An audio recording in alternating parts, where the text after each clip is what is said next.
اعوذ باللہ من الشیطان الرجیم بسم اللہ الرحمن الرحیم۔ میرے عزیز طلبہ و طالبات، السلام علیکم ورحمۃ اللہ وبرکاتہ۔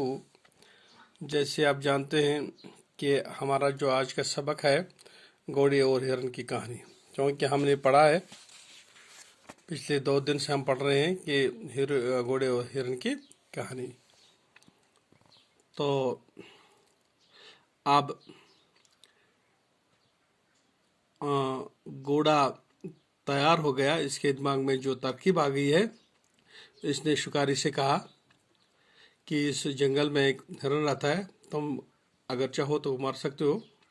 شکاری نے واپس اس کو کہا چلو تو میں اس کو مار دوں گا، لیکن آپ میری مدد تو کرنی پڑے گی۔ اسے آگے پڑھے گی آپ۔ ہاں میرے عزیز طلبہ، چونکہ یہ 6 جماعت کے یعنی 6 جماعت کے طلبہ طالبات کے لیے سبق ہے، تو آج ہم اس سے آگے لے جائیں گے سبق کو۔ تو گھوڑے نے کہا میں تیار ہوں، بتاؤ میں تمہاری کیا مدد کروں گا۔ شکاری نے جواب دیا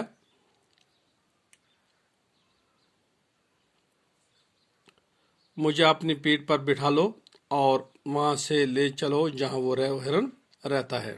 گھوڑے نے شکاری کو اپنی پیٹھ پر بٹھا لیا تو شکاری نے کہا بھائی گھوڑے، بات سنا، اگر تمہیں اعتراض نہ ہو تو میں تمہارے منہ میں لگام ڈال دوں۔ لگام سے کیا ہوگا؟ گھوڑے نے پوچھا۔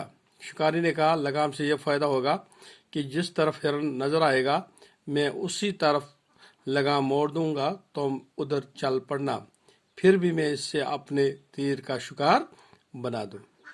گھوڑے کو تو ہر قیمت پر ہرن سے انتقام لینا چاہتا تھا۔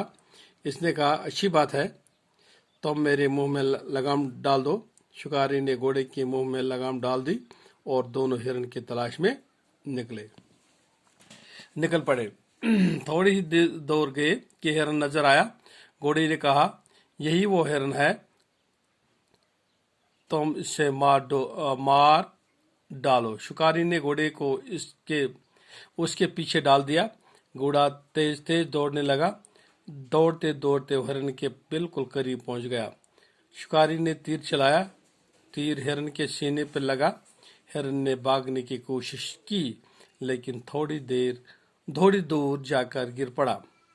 اب تو اطمینان کا سانس لیا، اس کا دشمن مارا گیا۔ اس نے شکاری سے کہا بھائی شکاری، میں تمہارا احسان مند ہوں کہ تم نے میرے دشمن کا کام تمام کر دیا، اب تم اپنا شکار لے سکتے ہو۔